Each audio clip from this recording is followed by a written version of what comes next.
How to connect mobile phone Bluetooth with the car system.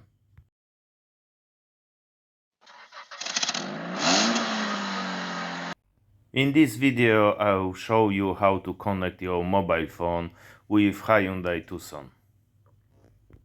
Take your mobile phone and tap Settings. Then go to Network and Internet or Connected Devices. It depends on your mobile phone system.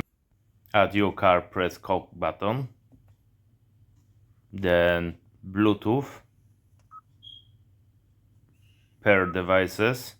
Then icon with the plus sign on the top. And tap Yes. Then grab your phone.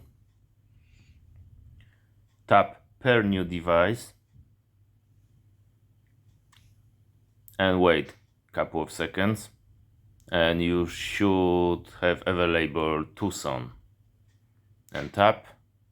Check the code is the same on the screen on the mobile phone. And tap Connect.